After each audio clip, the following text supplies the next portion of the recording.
Ce matin, dimanche 4 avril de l'an 2021, donc ça me fait plaisir d'être avec vous. J'aimerais souhaiter une joyeuse Pâques à tous ceux qui nous écoutent. Donc vous assistez en ce moment à la prédication de l'Église en chemin. Donc cette semaine, une fois de plus, on a choisi de faire notre célébration à travers Facebook Live et avec le Zoom habituel. On a fait un petit changement d'idée. Évidemment, on avait annoncé qu'on ouvrirait aujourd'hui nos portes à l'église à Montréal, mais finalement, j'ai déjà expliqué les raisons qui font qu'on a choisi de faire autrement par prudence. Alors voilà en quelque sorte.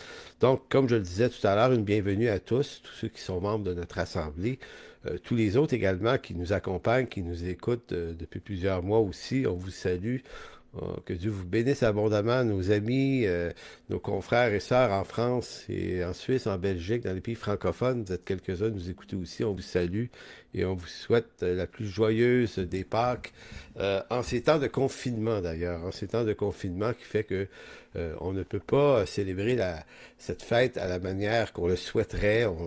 Évidemment, on aurait souhaité que ce soit autrement. On aurait souhaité être ensemble, se voir, se rencontrer, se parler, s'encourager, s'édifier, tout ça. Mais Dieu l'a pas permis. Et vous savez, on a considéré que c'est pas une chose si grave que ça en tant que telle, parce que Dieu est bon en tout temps et de toutes les façons possibles. Vous savez, cette semaine, petit témoignage rapide avant de commencer la prédication. J'écoutais les nouvelles et puis à un moment donné, il y a un média qui s'est présenté dans une école qui a questionné des enfants de 7-8 ans sur la situation, la pandémie, les masques, les confinements. C'est toutes ces choses qui rendent la vie difficile à tout le monde, hein, puis à nous, mais aux enfants aussi. Puis ça crée bien des conséquences, mais j'ai été frappé par j'ai été frappé par la joie des enfants qui disaient trouver ça difficile, qui avaient hâte de voir leurs amis, mais qui étaient souriants, puis qui étaient capables de vivre avec ça. Puis ça m'a fait du bien. Je me dis, OK, si des enfants de 7 8 9 ans sont capables de vivre la situation, sont capables d'accepter la situation, sont capables de l'intégrer à leur vie, d'en faire une expérience de vie, de faire quelque chose de bienveillant malgré tout. Avec ça, je dis, ben, si nous qui sommes croyants, qui appartenons à Christ, on est certainement capable d'en faire tout autant. Et donc, prenons exemple de ces enfants qui sont résilients.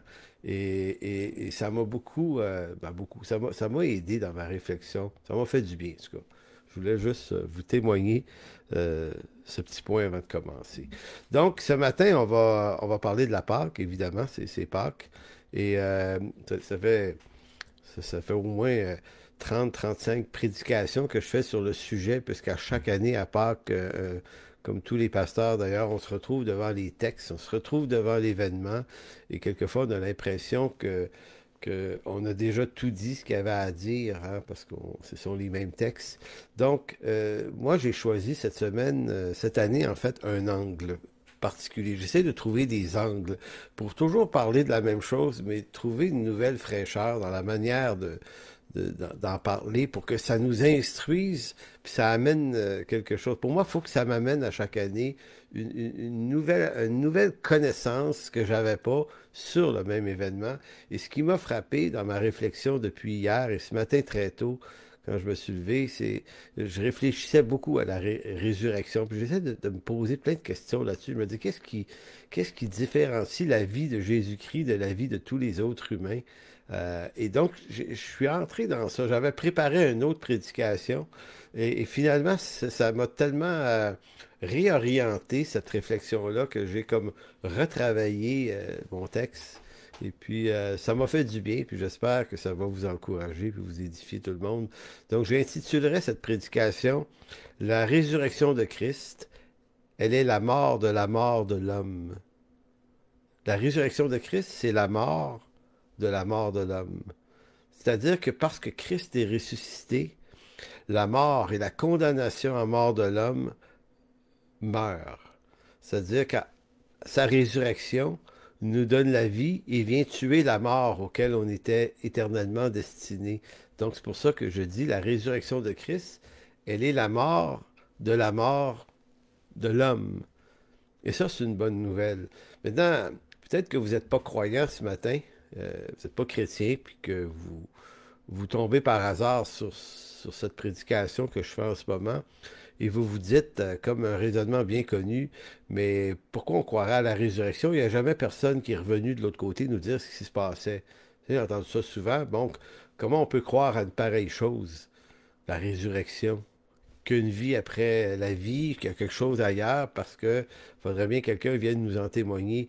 Eh bien, la réalité, c'est que il y en a un qui est revenu de la mort, il s'appelle Jésus-Christ. Il est mort, mais il est aussi ressuscité. Mais ça, il pourrait le dire, puis on aurait le choix d'y croire ou pas, sauf que l'apôtre Paul nous suggère dans sa lettre aux Corinthiens, au chapitre 15, que la chose est connue de plus de 500 témoins qui visuellement avaient connu Jésus-Christ avant et après sa mort. 500 témoins. Donc, il y a beaucoup de témoins. Quand même qu'il y en aurait 1000 ou quand même qu'il y en aurait 10 000, ça serait pas plus évident que ça. 500, c'est beaucoup, mais beaucoup, beaucoup de témoins qui témoignent que Christ, Jésus-Christ, là, celui donc on commémore la mort et la résurrection, bien, il est réellement ressuscité. Maintenant, vous allez dire, ouais, mais ça, c'est écrit dans la Bible, qu'est-ce qui nous dit que c'est fiable?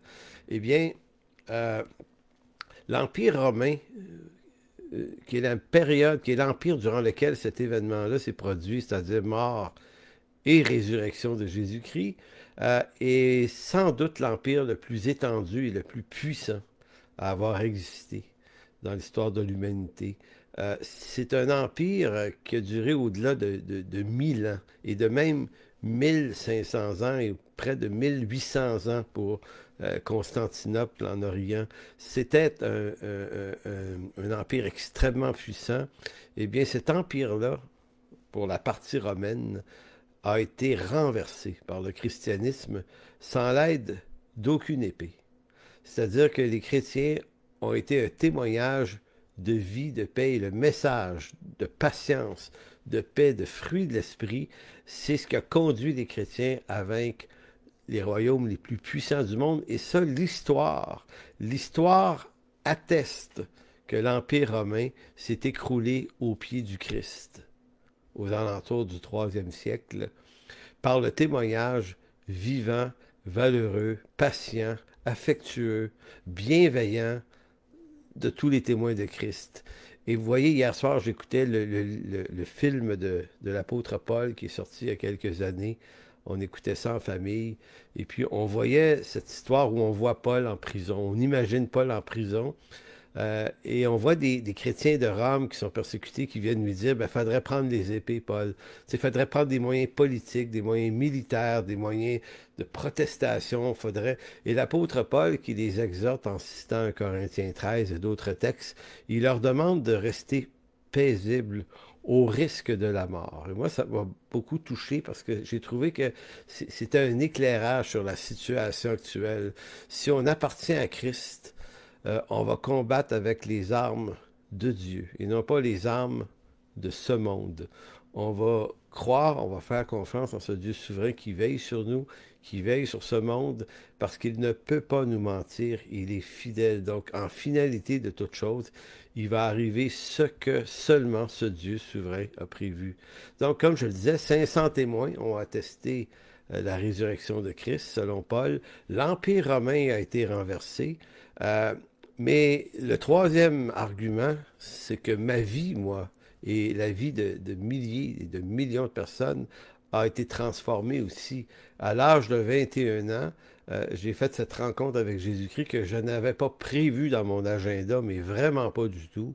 Et le Seigneur Jésus-Christ, qui était un personnage auquel je croyais historiquement parlant, on savait qu'il était venu, on connaissait l'histoire. Mais tout à coup, j'ai cessé de juste connaître l'histoire. Je suis entré dans cette histoire sans le secours d'aucune main, sans que je l'aie tout à fait voulu. Je me suis retrouvé bouleversé par la vie de Jésus-Christ dans ma vie. Et ça a transformé ma vie. J'étais musicien à l'époque. C'était ça ma vie, c'était ça mon idolâtrie. C'est tout ce que je voulais faire. Et ça a tellement bouleversé que j'ai abandonné cette trajectoire pour me mettre à étudier l'Écriture, répondre à un appel. Et cette transformation-là, c'est pas juste la mienne, c'est celle de millions de personnes. Et si Christ n'était pas ressuscité, ben, tout ça ne nous serait pas arrivé. Il fallait qu'il ressuscite pour que cette puissance qui appartient à Christ et par son Esprit Saint puisse venir bouleverser des vies des millénaires après l'événement. C'était mon introduction. Vous savez, la naissance de Jésus-Christ est certes l'affirmation de la fidélité de Dieu à l'égard de sa promesse qui était d'envoyer un sauveur dans le monde. Christ, Jésus-Christ est venu il y a 2000 ans, mais il n'est pas apparu comme ça dans l'histoire sans prévenir d'avance. Il avait été annoncé par des prophètes de l'Ancien Testament. Et ce pas des blagues, c'est des centaines et des centaines de prophéties qui attestaient sa venue par toutes sortes de détails, mais une quantité de détails qui fait que, sachant que les textes ont été écrits au-delà des fois de 1000 ans avant sa naissance, on comprend qu'il y a quelque chose dans sa naissance qui est au-delà du normal et du naturel. C'est pour ça qu'on y croit, parce qu'on se dit, OK, ça dépasse l'entendement raisonnable de tous les autres livres, de toutes les autres histoires. Mais cependant, ce qui donne à sa naissance, à lui, une pleine pertinence salutaire, c'est pas tant qu'il est né, et c'est pas tant qu'il est mort non plus, parce que mourir et naître, ou naître et ensuite mourir, ça c'est le destin de tous les hommes. Jésus-Christ a rajouté une troisième étape. Il est né, hein? On fête Noël pour commémorer sa naissance. Il est mort le vendredi saint, mais qui plus est, il est ressuscité le dimanche.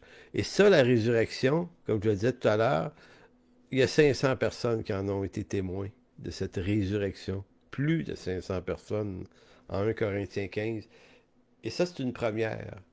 Et c'est cette résurrection qui rend pertinent et qui fait en sorte que sa naissance et sa mort ne sont donc pas une naissance et une mort comme celle de tous les hommes. La naissance et la mort de Christ, habituellement, appartiennent au cycle normal de la réalité humaine, sauf que sa résurrection, elle, est venue ouvrir une porte vers un espoir nouveau. C'est un espoir qui transcende tous les espoirs de l'homme envers cette humanité brisée par le mal. Effectivement, l'homme dans ce monde met beaucoup d'espoir dans la politique, met beaucoup d'espoir dans la richesse, dans l'abondance, dans le pouvoir, dans les revendications. L'homme naturel met son espoir dans ces choses. Il met son espoir dans les attentes de changement autour. Mais l'homme spirituel met son espoir en Dieu. Il rit, il vit, il existe dans cette réalité humaine, il y prend part, mais son espoir n'est pas dans ce monde.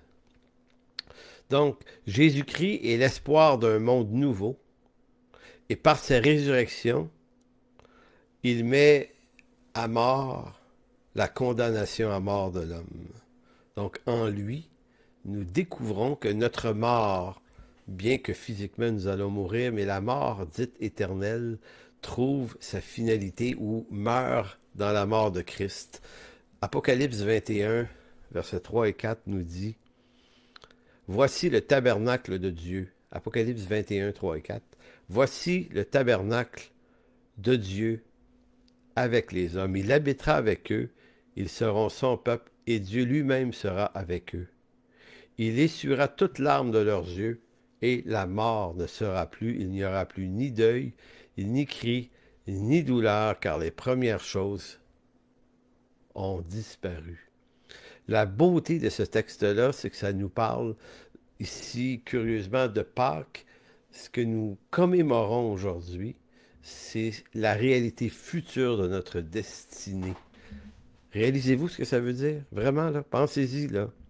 Ici, là, on se lève le matin et en vieillissant, là, on a mal partout, puis on râle à tous les matins. Je dis ça souvent. Les premières minutes, moi, à mon réveil le matin, je trouve la vie pénible jusqu'à temps que j'aille un café. Là, ça se replace un peu.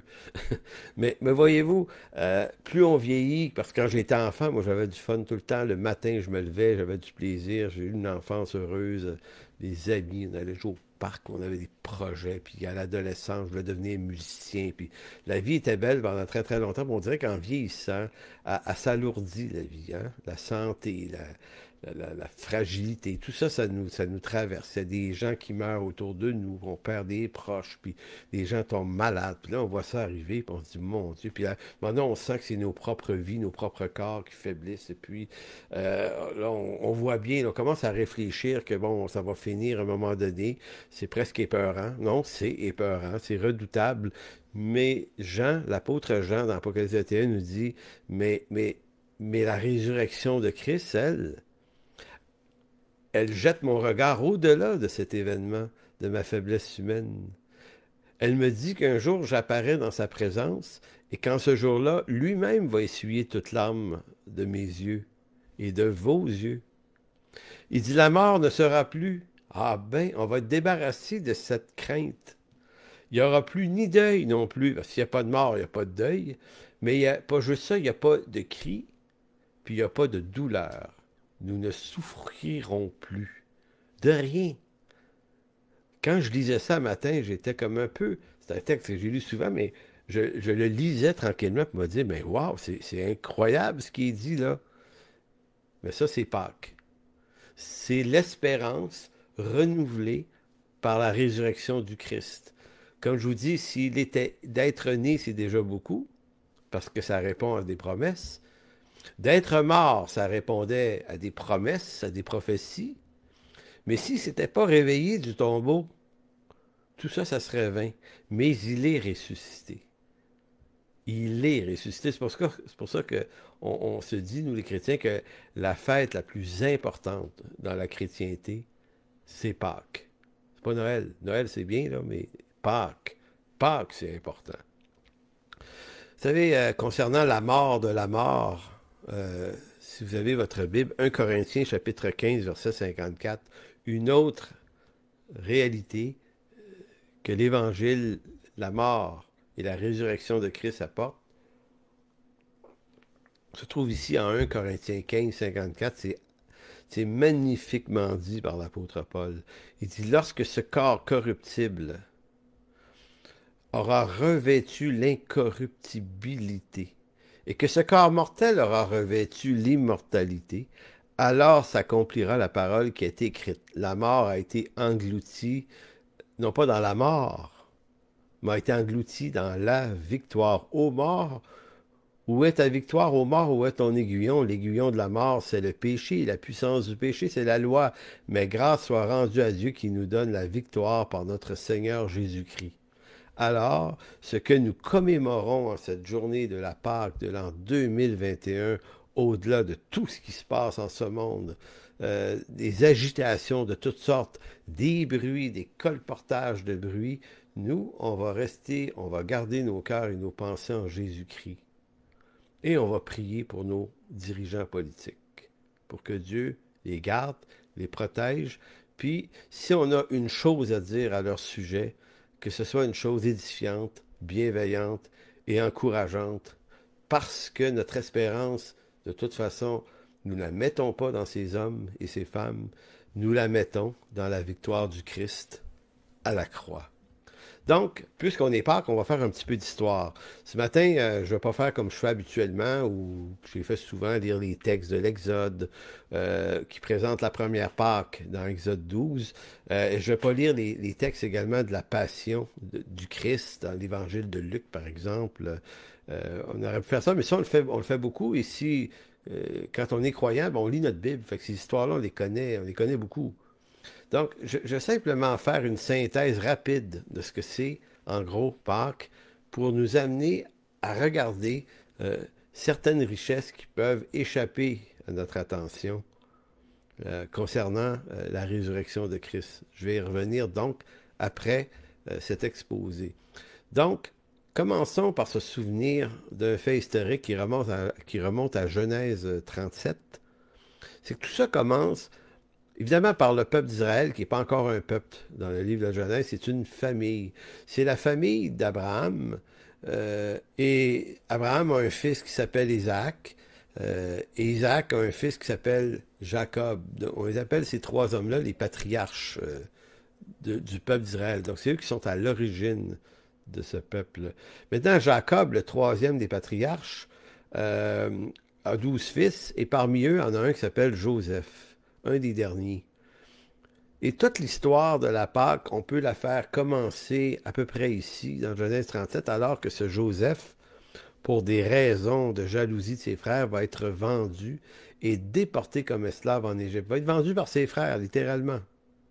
Devient esclave dans la maison d'un dénommé Potiphar, qui est un intendant, un haut gradé du monde politique égyptien de l'époque.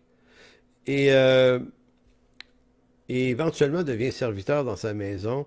Et comme il est un beau jeune homme, pris de convoitise, l'épouse de Potiphar, voulant coucher avec lui, lui va se sauver. Il va être accusé faussement de viol. Et de cette accusation, se retrouve en prison. Il va passer beaucoup d'années en prison. Et Joseph va rester bienveillant en prison. C'est là qu'on voit la teneur d'un croyant mature. Un croyant mature, c'est quelqu'un qui manifeste le fruit de l'esprit.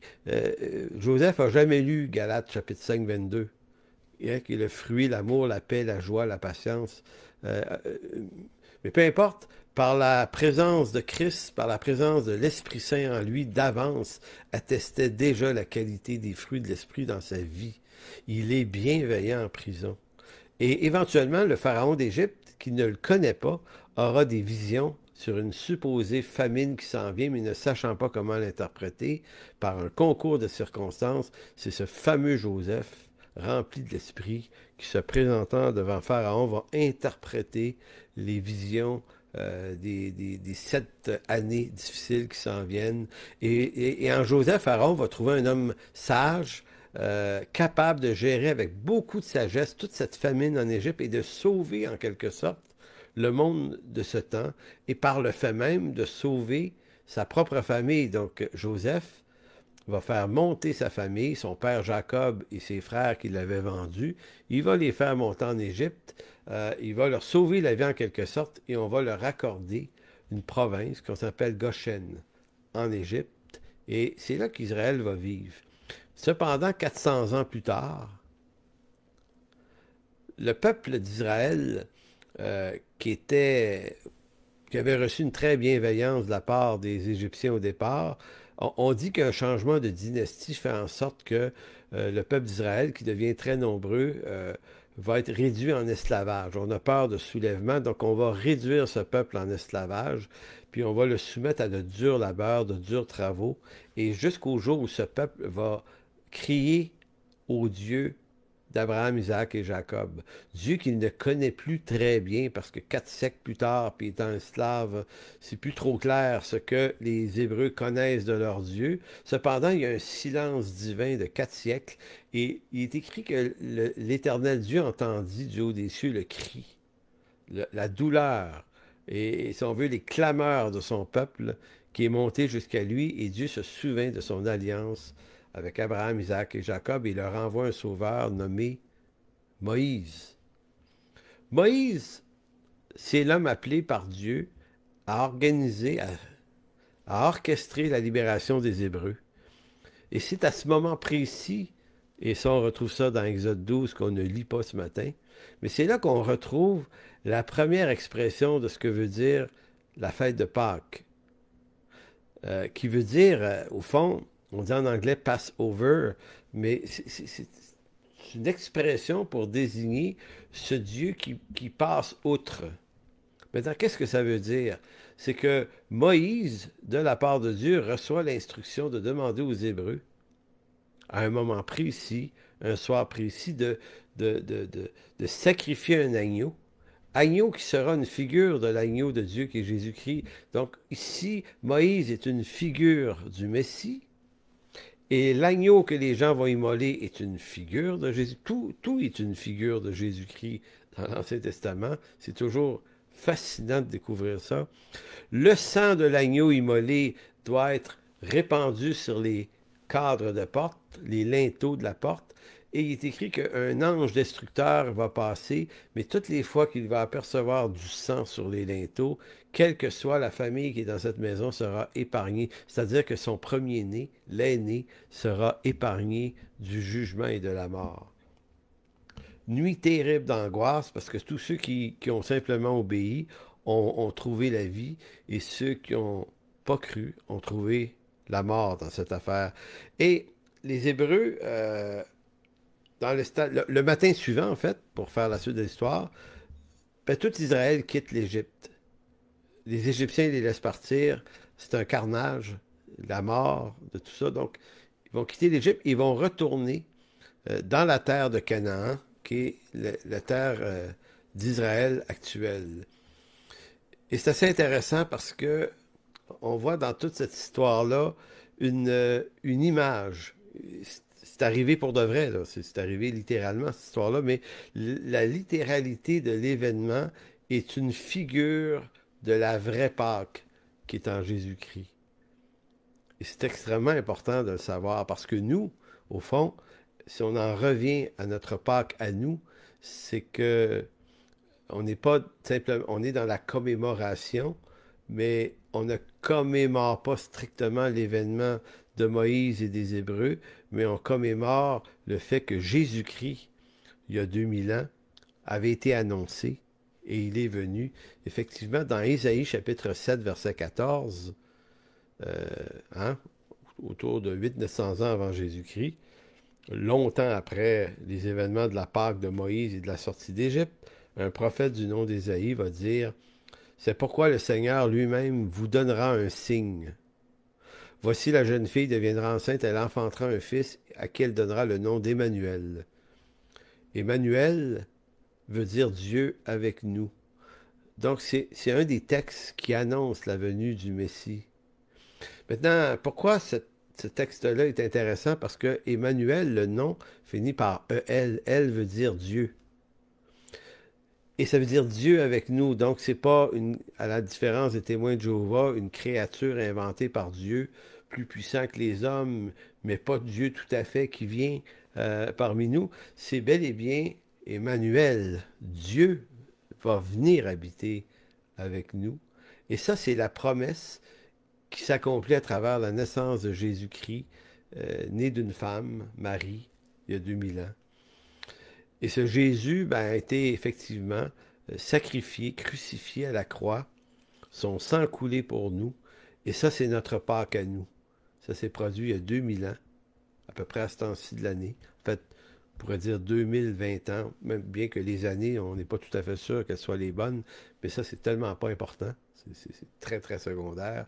Donc, on comprend simplement que ce Sauveur va naître il y a 2000 ans en Israël, comme prévu, et par les évangiles qui nous racontent qu'il va être conduit à la mort, et il va ressusciter. Et là, on est en plein dans notre événement. Arrivé ainsi, c'est la seconde Pâque, c'est-à-dire que cette Pâque de Jésus-Christ est la véritable Pâque. Celle de Moïse était une figure des choses à venir, mais la réalité de cette Pâque, l'efficacité et la réalité vont se trouver en Jésus-Christ pour tout homme qui, par la foi, se tourne vers lui. Et si vous entendez ce message et vous vous dites, oui, mais moi j'ai entendu vaguement parler de ça, à la messe quand j'étais jeune, ou peu importe, moi je vous encourage à profiter de cette journée de Pâques pour vous tourner vers lui. Dites-le dans vos mots. Approchez-vous du Seigneur Jésus-Christ, vous ne le connaissez pas, mais lui vous connaît. Confessez être un pécheur, posez l'acte de vous repentir, de lui demander pardon pour vos fautes. Et il est fidèle et juste, il va vous sauver. C'est un don gratuit qu'il vous donne en échange de rien. En échange, de toute façon, il n'y a rien que vous pouvez lui offrir pour rembourser ça. C'est un don gratuit. Et dans cette réalité de votre repentance, de votre acceptation de sa vie pour vous, ben, vous allez recevoir les dividendes du texte qu'on a lu au début. C'est-à-dire que vous allez entrer un jour dans la réalité spirituelle et finale, dans une nouvelle terre, des nouveaux cieux, une nouvelle vie où il n'y aura ni deuil, ni mort, ni cri, ni douleur. Donc, vous allez participer, non pas seulement en connaissant des choses sur la résurrection de Jésus-Christ, mais vous allez devenir participant vous-même à la résurrection, puisque vous allez être, nous sommes placés en Jésus-Christ, et tout ce qui arrive à Jésus-Christ nous arrive. Donc, on a été cachés avec Christ en Dieu le Père, et ce qui arrive à Jésus-Christ nous arrive par la puissance et la volonté du Père. Donc, l'histoire biblique de la Pâque est en quelque sorte l'histoire des étapes par lesquelles Dieu s'approche de plus en plus de l'homme au point même d'établir en lui sa demeure. Donc, mon second texte ce matin s'appelle une histoire en 3 temps ou en 3 actes. Donc, l'histoire entourant la fête de Pâques se présente dans la Bible comme une scène en 3 actes, une pièce de théâtre en 3 actes, où dans chacun de ces actes, Dieu s'approche toujours un peu plus de l'homme. L'homme, sujet et objet de son amour, car il est une chose dont nous ne devons jamais douter, c'est que le plus grand désir de Dieu est que nous soyons sauvés. Donc, voici le scénario en trois actes. Vous avez d'abord le premier acte, qui est celui de l'Exode, Exode 12, ou Exode 1 à 12, qui raconte l'histoire d'un sauveur. Dieu il se présente comme un sauveur, mais un sauveur distant. Le deuxième acte, c'est celui qui est adressé par Ésaïe le prophète, Ésaïe 7,14, qui présente un Dieu sauveur, mais près de nous. Donc, le premier acte, c'est un Dieu distant de nous. Le deuxième acte, c'est un Dieu avec nous. Et le troisième acte, on le verra tout à l'heure à la fin, c'est Paul qui le décrit dans Colossiens 27, c'est un sauveur qui vit en nous. Donc, distant de nous, 1, 2, avec nous, Ésaïe 7, et 3, qui vit en nous, Colossiens 1, 27. Il y a une direction dans ça. Donc, si dans le livre de l'Exode, le premier acte prend place, après 400 ans de silence et de distance, Dieu, ou l'Éternel, le Dieu d'Israël, entend le cri de son peuple et met en place un plan pour l'affranchir de l'Égypte. Mais dans ce premier acte, Dieu est présent, Dieu est puissant, mais Dieu reste distant. Puis en Ésaïe chapitre 7, 14, une promesse de rapprochement est donnée. Il est dit que ce Dieu sauveur annonce sa venue et il l'annonce par un nom propre. Emmanuel, qui signifie Dieu avec nous, Dieu qui est en train de dire, la prochaine fois que je viens, je ne serai pas distant, je serai présent. Et quand je dis que Dieu est distant dans le premier acte, il est vraiment distant. On ne le voit pas, il ne fait qu'agir, il parle à Moïse, et lorsque le peuple veut savoir qu'est-ce que Dieu veut, même dans le désert, Moïse doit grimper sur une montagne fumante et tremblante.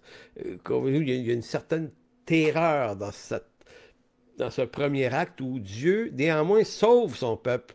Donc, Dieu le sauve de l'Égypte, mais Dieu le sauve aussi de sa colère, en quelque sorte. Le péché attise la colère de Dieu. Donc, c'est cette histoire-là. Mais dans Ésaïe, chapitre 7, Dieu dit, je vais venir maintenant habiter avec vous. Là, on se dit, ouais, coudonc, il s'est remis de sa colère, il s'est tranquillisé, as-tu pris ses médicaments, qu'est-ce qu'il a fait, là? En fait, la raison de la colère apaisée de Dieu, c'est parce que la venue de Dieu ne signifie pas seulement qu'il vient, c'est-à-dire qu'il vient subir à la croix sa propre colère. Donc, ne pensez jamais que Dieu est méchant. Dieu fait tout ce qui est nécessaire pour sauver l'homme en prenant la place de l'homme dans la condamnation à mort qui est due à cause du mal et du péché. Donc, la colère qui est due à la sainteté. Dieu est un Dieu 3 fois saint. Cette colère, elle est pleinement justifiée. Elle est complètement juste. Dieu dit, je vais la subir à leur place. Et en la subissant la colère à leur place, je me rends à... Il y a un mot pour dire tout à fait ça, là, c'est je me rends propice à eux. D'où cet objet dans le lieu très saint sur lequel on versait le sang qui s'appelait le propitiatoire. Mercy seat en anglais. Le propitiatoire, c'est cet endroit où on versait le sang et Dieu dit, maintenant, le sang qui va couler à la croix va être la rançon contre ou pour le péché du monde. entier, et maintenant, je pourrai avoir communion avec l'homme. Donc, je pourrai être avec l'homme. Le deuxième acte.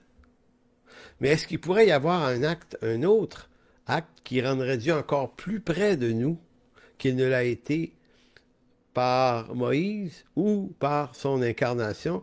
Eh bien, c'est l'apôtre Paul qui nous décrit ce troisième acte de la façon suivante. Colossiens 1, 26 et 27, il nous dit « Le mystère caché de tout temps, de tous les âges, donc connu d'avance, là, mais révélé maintenant à ses saints, à qui Dieu a voulu faire connaître quelle est la glorieuse richesse de ce mystère parmi les païens, à savoir Christ en vous. » Là, c'est pas Christ sous forme de sang sur les linteaux de porte, ce qui est déjà béni. C'est pas simplement Christ au sens Emmanuel près de vous. Paul nous dit, mais il est en vous et l'espérance de la gloire. Et quelle est cette espérance de la gloire? Elle est décrite dans le texte d'Apocalypse lu plus tôt. C'est cette présence sur cette nouvelle terre, ces nouveaux cieux, où la mort, le deuil, le cri et les douleurs n'existent plus.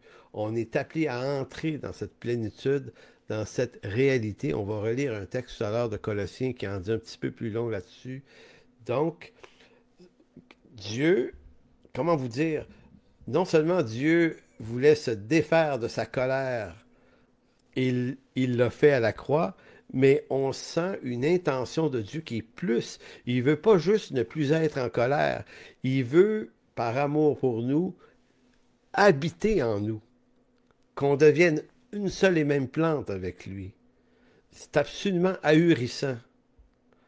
C'est absolument ahurissant de penser à ça. Mais pourquoi tout ça se passe comme ça? Qu'est-ce qu'on peut apprendre? Parce que le but de la vie éternelle, c'est de connaître Dieu, mais il est difficile à connaître Dieu. C'est pas simple, hein? Qu'est-ce qu'on peut apprendre au sujet de Dieu à partir des événements entourant l'histoire de la libération des Hébreux d'Égypte? Qu'est-ce qu'on peut apprendre sur le caractère de Dieu à travers la mort et la résurrection de Jésus-Christ? Bien, on peut apprendre beaucoup de choses. Mais en même temps, on peut se poser des questions. Parce que je vous ai expliqué à dessein un peu avant toute l'histoire de Joseph vendu, accusé de viol, se retrouve en prison, sort de la prison, devient intendant des biens de Pharaon, puis ensuite ça amène sa famille. C'est comme on voit une souveraineté de Dieu qui protège cet homme, qui protège sa famille, Jacob, et tout à coup ils deviennent esclaves et là ils se font maltraiter. Là on se dit, ben... C'est-à-dire que Dieu, à l'époque, l'époque de Joseph et à l'époque de Moïse, pour sauver le monde d'une méga famine, comment vous dire, est-ce qu'on peut dire que Dieu n'avait pas prévu qu'un autre pharaon endurci de cœur réduirait ce peuple en esclavage et que pendant des siècles, ce peuple souffrirait? C'est quelle instruction on peut tirer de ça? Quelle instruction on doit tirer du 400 ans de silence? Ou est-ce que le peuple a l'air d'être livré à lui-même entre les mains d'un fou? C'est quoi l'instruction qu'on tire de ça? On se dit, écoutons, Dieu, es-tu présent ou t'es absent?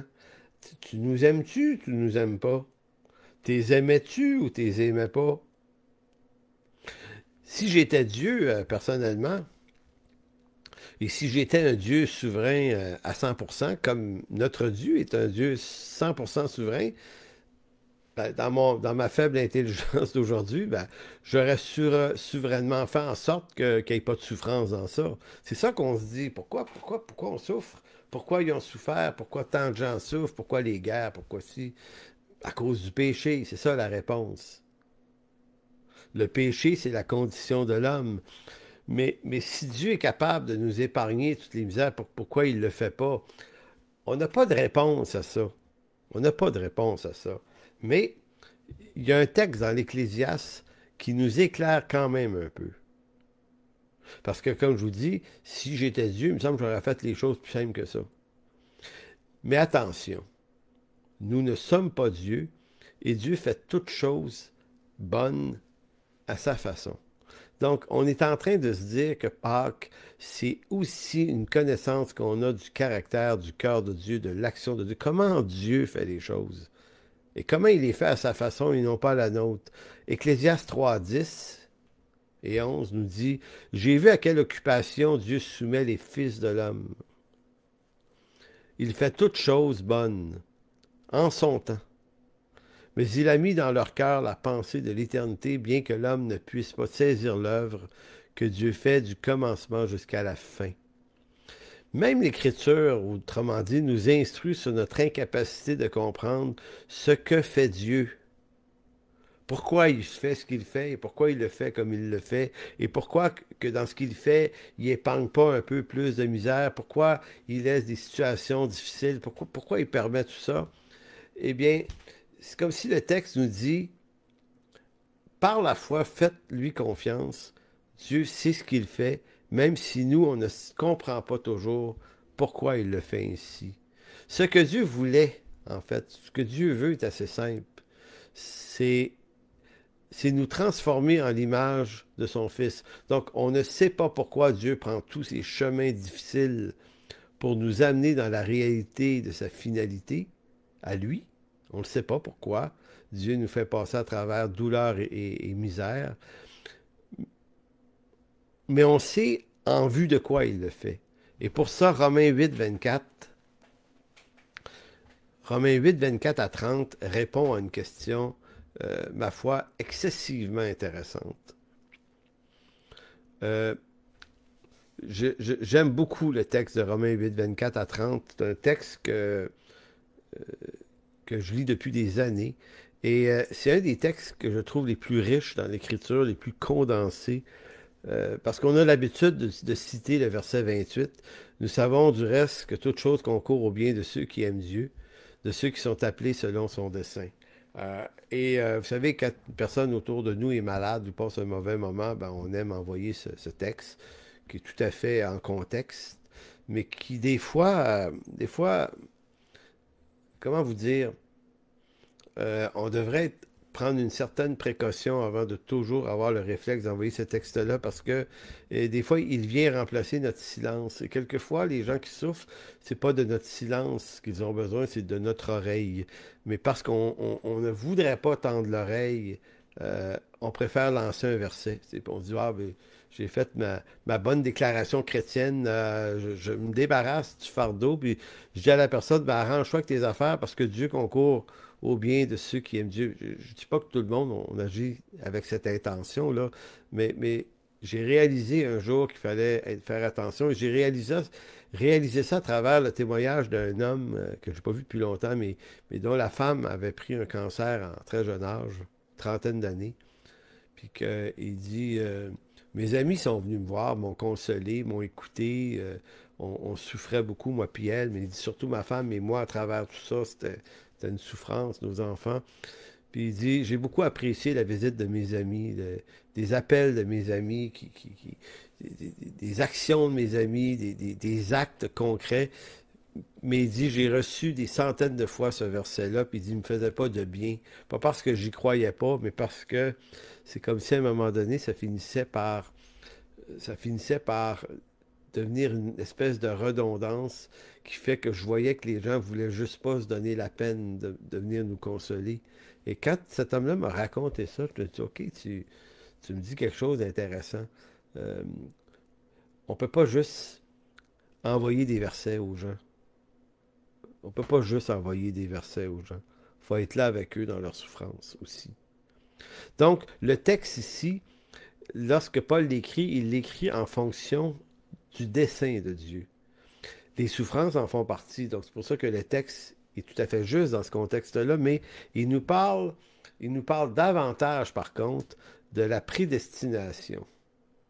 Donc, à la question, pourquoi Dieu permet-il que son peuple devienne esclave pendant 4 siècles en Égypte, et pourquoi c'est au bout de 400 ans que Dieu semble se réveiller de sa distance, s'approcher d'eux pour les délivrer par sa puissance, mais en gardant une distance. Et après ça, il arrive plein d'autres choses dans l'Écriture, des affaires compliquées. On dirait que Dieu pourrait faire en sorte que ça n'arrive pas. Tu sais, pourquoi Dieu permet-il à un Goliath de venir terroriser Israël? Ben, c'est en vue de permettre à un David de délivrer Israël de Goliath. Donc, des fois, on peut trouver des réponses faciles, mais des fois, on n'en trouve pas. Il y a juste des affaires compliquées qui arrivent, et quand ça nous arrive à nous, ben ça nous écrase. Mais regardez bien de quelle façon l'apôtre Paul dit une chose, un détail au verset 29, qui m'avait échappé jusqu'à ce matin, en fait, pour être honnête. Ce matin, j'ai vu quelque chose qui m'a sauté aux yeux plus que toutes les autres fois. Je relis le verset 28 qui dit « Nous savons du reste que toute chose concourt au bien de ceux qui aiment Dieu, de ceux qui sont appelés selon son dessein. » Pourquoi? Il dit « Car ceux qu'il a connus d'avance, il les a aussi prédestinés. » Et là, je ne veux pas axer l'affaire sur connaître d'avance et prédestiner, parce que on focus tellement sur ces deux mots-là qu'on oublie à quoi ils sont prédestinés. C'est ça qui est plus intéressant en réalité. Prédestinés à quoi? Pas juste prédestinés, mais prédestinés à quoi? Ben, il dit à être semblable à l'image de son Fils, afin que son Fils fût le premier-né entre plusieurs frères. Ce bout-là, j'ai comme l'impression de l'avoir jamais lu avant ce matin, tellement que je m'arrêtais sur les prédestinés connus d'avant. Mais en fait, c'est la raison de la prédestination qui le fait important. Semblable, c'est sumorphos. Sumorphos, le mot grec ici, veut dire similaire. Semblable, on parle de ressemblance, mais similaire, là, c'est presque du copier-coller. Dieu veut que je sois, que vous soyez, comme enfants de Dieu, des similaires à l'image, et le mot icône, image ici, représentation. Donc, ce que Christ a été après sa résurrection, ce corps qu'il avait, que les apôtres ont eu de la misère un peu à reconnaître, qui est cette image du Christ dans la nouvelle réalité, dans la nouvelle naissance, dans la nouvelle vie. Et, eh bien, Paul dit, vous serez semblables, vous serez similaires à cette image de son Fils. Et son Fils, Jésus-Christ, est le premier-né d'entre plusieurs frères. Donc, Dieu fait homme, c'est pas Dieu fait homme pendant 3 ans. C'est Dieu fait homme pour l'éternité, tout en restant Dieu. Il ne peut pas être Dieu, il est Dieu, 100% Dieu. Mais il est comme 100% d'homme. Donc, Jésus-Christ n'est pas juste venu jouer une game là, avec nous en disant, regarde, je vais me déguiser en homme, là, me mettre un suit d'homme, et puis quand vous allez me crucifier, ben, il m'a fait semblant d'avoir mal. C'est oh, aïe, aïe, aïe, aïe, ouch, ouch, ouch. Non, il était vraiment, mais 100% homme, dans un corps d'homme. Il a souffert la passion pour nous. Il est mort et ressuscité, et dans sa résurrection, il devient le premier spécimen, le modèle numéro 1 de la fabrique des nouvelles sortes d'hommes et femmes. On est tous ni hommes ni femmes dans cette condition, pas plus un que l'autre, ni un ni l'autre. On devient une nouvelle réalité, et l'intention de Dieu, c'est ça. Donc pourquoi tout ça? Ben, c'est en vue d'être semblable à l'image de Jésus-Christ, son Fils. Et ceux qu'il a prédestinés, il les a aussi appelés.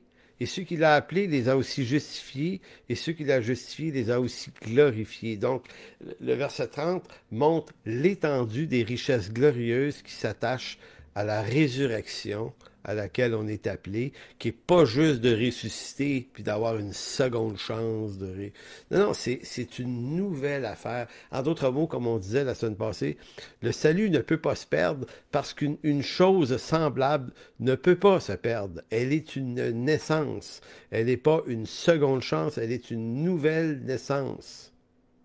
C'est vraiment intéressant. Donc, ce texte de Paul nous apprend une chose vraiment, mais vraiment importante et capitale, c'est que malgré les nombreux échecs, les nombreux revers qui se présentent dans nos vies, il est 100% ce Dieu souverain et nous conduit dans toutes ses difficultés à cause du péché, les bonheurs et les malheurs y compris, il nous conduit dans une finalité glorieuse qu'il a lui-même déterminée d'avance. En conclusion de quoi? J'ai un texte ici dans Colossiens 1,15. Colossiens 1,15 nous dit ce que Dieu a voulu. Et vous savez, le texte de Paul qu'on venait de lire dans Romains 8, 28 à 30, nous parle de la volonté de Dieu. J'attire votre attention sur le verbe vouloir. C'est ce que Dieu a voulu. Ce que Dieu a voulu nous est obscur souvent, comme disait l'Ecclésiaste. On ne comprend pas ce que Dieu fait du début à la fin, mais on sait que Dieu veut quelque chose. Donc Dieu n'improvise pas. Nos malheurs, nos bonheurs, en d'autres mots, nos bonheurs, c'est ce qu'on souhaite avoir souvent, mais nos malheurs font partie des situations que Dieu apporte. Dieu permet dans nos vies. On les maudit, on les déteste. Mais Dieu les amène pour qu'on soit semblable à son Fils. Maintenant, j'insiste sur le fait que c'est ce que Dieu a voulu. C'est pas juste arrivé comme ça. Il y a, puisqu'on appartient et qu'on est entre les mains de ce Dieu 3 fois saint et complètement souverain, il a fait en sorte que tout ce qui nous arrive, moi, j'ai un problème de vue depuis que je suis né, je suis à peu près semi-aveugle, ben il l'a voulu. Il l'a voulu, puis il l'a voulu de telle sorte que ça fasse en sorte que mes parents de la Gaspésie déménagent à Montréal pour une grosse opération à un œil à l'hôpital Sacré-Cœur à la fin des années 60, alors que j'étais un petit bonhomme, et que rendu là, je rencontre quelqu'un qui s'appelle Gaétan Leduc, qui m'annonce l'Évangile. Voyez-vous, Dieu a créé toutes sortes de circonstances de déménagement de mes parents, de mes grands-parents. Il a fait un tas de choses pour que j'arrive, pour que vous arriviez, et qu'à un moment précis de vos vies, vous vous tourniez vers lui. Maintenant, la conclusion dans ce texte de Colossiens 1, verset 15, nous en dit un peu plus sur ce Dieu qui a voulu. Il est l'image, Colossiens 1, 15, il est l'image du Dieu invisible. Le premier-né de toute la création. Vous voyez, ça reprend l'image de Romains 8 ici, dans Colossiens 1. L'image, le premier-né de toute la création, car en lui, en Jésus donc, ont été créées toutes choses qui sont dans les cieux, sur la terre, les visibles, les invisibles, les trônes, les dignités, les dominations, autorités. Tout a été créé par lui et pour lui. Il est avant toutes choses, donc toutes ces choses. Et toutes ces choses subsistent en lui. Voyez-vous, il n'y a rien qui existe qui échappe à sa maîtrise. Verset 18, il est la tête du corps de l'Église, il est le commencement, le premier-né d'entre les morts, afin d'être en tout le premier. Verset 19, pourquoi? Car Dieu a voulu. Je vous disais le verbe vouloir. Car Dieu a voulu. Il a voulu que toute plénitude habite en lui. Verset 20, il a voulu par lui réconcilier tout avec lui-même, tant ce qui est sur la terre que ce qui est dans les cieux, en faisant la paix par lui, par le sang de sa croix. C'est un magnifique texte. Lorsqu'on le lit lentement, on découvre les trésors magnifiques de la volonté de Dieu parfaitement et pleinement exprimés. Donc, si vous voulez bien ce matin, on va juste se remettre au Seigneur, lui demander de bénir le reste de la journée. Pour tous ceux qui sont membres de l'Église en chemin, nous prenons la Sainte Seine dans quelques minutes avec Guy Gravel. Et c'est ainsi que ça va se terminer. Alors, Seigneur, on veut te rendre grâce aujourd'hui, Seigneur, pour ton salut. Et Seigneur, notre prière ce matin, c'est que tu puisses sauver des gens autour de nous aussi. Que ta grâce, Seigneur, puisse appeler nos enfants peut-être, nos frères, nos sœurs, des parents, des cousins, des cousines, des tantes, des oncles, des voisins aussi, Seigneur. Des inconnus, des gens au travail, Seigneur. Peu importe. En chemin, Seigneur. Touche des cœurs, touche des vies et fais en sorte qu'on puisse les rencontrer, Seigneur, puisque ta souveraineté, Seigneur, n'est pas du tout empêchée par quelconque confinement des hommes, Seigneur. Toi, tu es souverain et ton œuvre se fait à travers les bons et à travers les mauvais moments, parce que tu es un Dieu qui n'est pas limité par les limites des hommes. Et tout ce que tu permets, Seigneur, dans nos vies et en ce monde, Seigneur, tu le permets avec une intention bienveillante parce que tu fais concourir toute chose à notre bien. Alors, Seigneur, pourquoi on s'inquiéterait ce matin? Alors, Seigneur, merci de bénir, de sauver, de racheter. Merci de pardonner aussi. Merci de relever, de restaurer, de faire toutes ces choses que toi seul, par ta main puissante, peux opérer au milieu de nous, Seigneur. Amen. Donc, je vous salue tout le monde. Je vous remercie d'avoir été là. C'était la prédication de l'Église en chemin. Se pourrait-il que nous soyons à notre Église dimanche prochain sur le boulevard l'Acadie? Fort possible. On va réévaluer ça cette semaine et on va vous tenir au courant à travers nos réseaux, pages privées, pages publiques aussi, Église en chemin, comme ça, tout le monde pourra savoir qu'est-ce qu'il y en est. Merci pour votre compréhension. Merci pour votre écoute. Merci pour tout. Que Dieu vous bénisse.